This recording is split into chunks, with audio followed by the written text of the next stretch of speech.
I was having a conversation with a friend the other day, and they made a comment about how it must be so nice to not struggle with decluttering and organizing. And while I understand why they say that, just because it comes easy to me does not mean that I don't struggle. Here are my biggest struggles when it comes to decluttering and organizing, even as a professional organizer, and how I overcome it so you can too.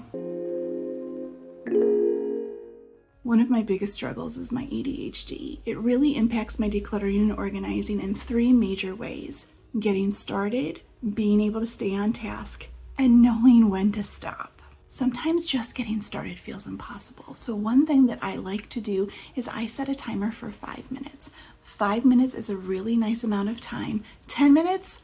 Absolutely not. I won't even start. But 5 minutes really is my sweet spot. And actually, once that timer goes off, I'm on such a roll that I just keep going.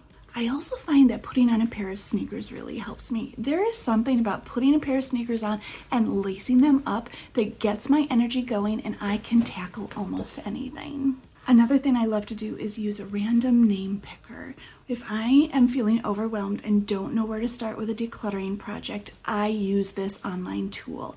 So what I do is, if I'm going to declutter my kitchen drawers, I'll break it down into smaller tasks, like my silverware drawer, the drawer of small Tupperware containers, things like that. I'll put all those mini tasks into the random name picker. I'll scramble it up a couple times and then let it choose for me where to start. I can usually stick with the decluttering after it's picked a task or two for me, but this is a really good tool for me just knowing where to start. It is so easy for me to get distracted mid-task. Some tools that I use are putting on music. Lo-fi is actually my favorite, or sucking on like a hard peppermint candy, or chewing on something sour like Sour Patch Kids. It just resets my brain and helps me focus. I don't always know when to stop when I'm working, so by setting an alarm on my phone with a clear end time really helps me know when to stop. Otherwise, I'm going to hyper focus and lose track of time, which means I probably won't get to other tasks that I'm supposed to do that day or forget to eat. So set an alarm, really helpful. My last thing that I like to do when I'm trying to combat my ADHD is I make a game out of it. Can I do this one container in 3 minutes or less? Can I get rid of more than 10 items? How many items can I get rid of? I'll also put on an upbeat song and dance around as I work. As soon as that song is done, I am done working too. I just used some of these tips on one of my clients, and they were amazed how much that they were able to get done in one day.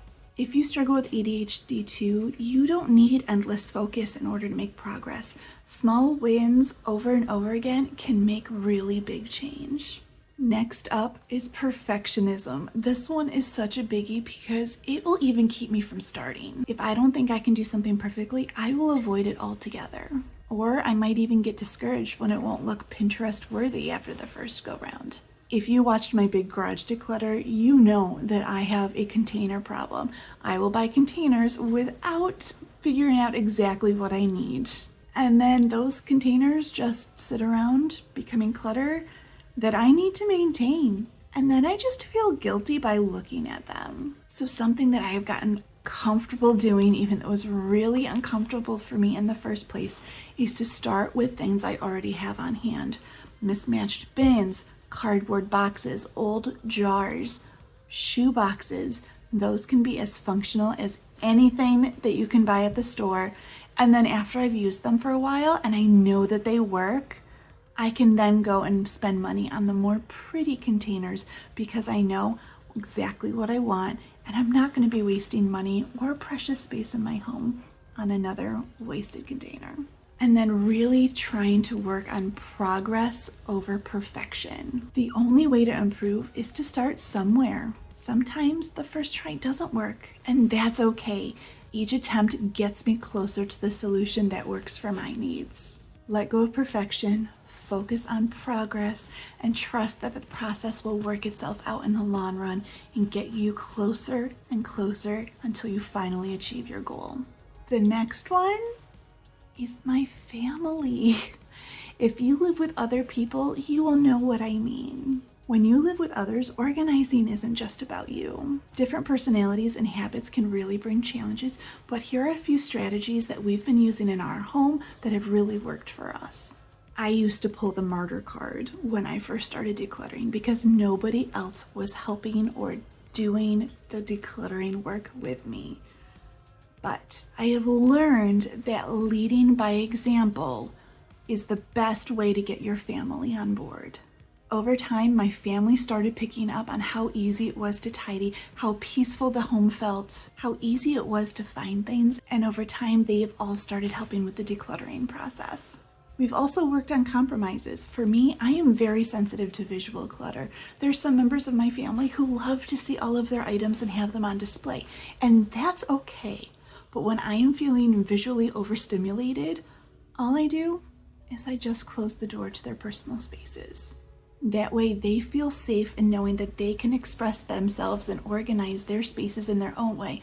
But sometimes mom, who is different than that, just needs a break, and it's okay.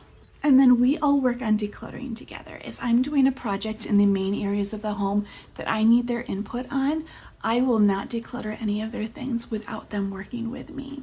I also have my kids each do a declutter project in the summer. Now that they're older, they don't really need my help as much, but I still make myself available for them. But they will go through all of their clothes and their bedrooms and do a big declutter. And it just kind of sets them up for a really good school year, knowing that their room is ready and their minds are clear, because I really do believe that bedroom clutter really affects our sleep and just how we can function during a day. So knowing we're starting the school year off strong really is something that we work on. The kids may groan every time I tell them, hey, we got to work on this declutter project, but I think that they really do see the benefits of that because they have told me in the past, my room feels really good. I don't miss this certain thing I've been holding on to for a really long time. And actually, my husband will go through his things about once a year too, if not more frequently. Organizing as a family takes a lot of patience and compromise, but it's worth it when everyone can come together and really focus on keeping a tidy home. And then finally, let's talk about impatience. If you know me, you know I am not a very patient person. If I could snap my fingers and everything would be perfectly organized right away, I would do it in a heartbeat. Unfortunately, decluttering takes time and energy, which can feel really overwhelming and frustrating at times.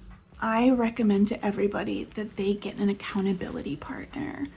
I actually have found that starting my YouTube channel has been the best accountability partner for me. I have struggled with cleaning my garage out for years, but because I did that 4-day challenge back in the fall, I knew, because people were watching and waiting for that next video, that kept me motivated and going until I was finally done. Now, I'm not recommending that everybody start a decluttering and organizing YouTube channel. If you want to do that, great, but don't feel like you have to. Just calling up a friend or a family member and saying, hey, can you hold me accountable and cheer me on during this project is a wonderful, wonderful tool. And then finding inspiration has really been helpful for me as well. I love watching people declutter and organize their homes, especially when they're normal homes. It reminds me that I am not alone in my struggles. Everything's not going to be perfect. It doesn't always have to be aesthetic and pretty. Seeing their realistic progress inspires me and keeps me going, knowing there's going to be bumps in the road. Patience is really, really hard. But any progress, even slow progress, is still progress towards your end goal.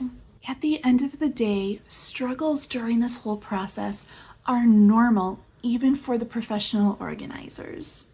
The key is finding strategies that work for you, giving yourself grace, and remembering that this is a journey, not a race. I hope my strategies and solutions help made you feel less alone and have empowered you to tackle your own clutter. You got this! If you found this helpful, don't forget to give it a thumbs up and subscribe for more tips and encouragement. Let me know in the comments below if you related to any of these struggles, and if so, which tip you're going to try in your next project. Thank you so much for watching. I'll talk to you later. Happy organizing. Bye.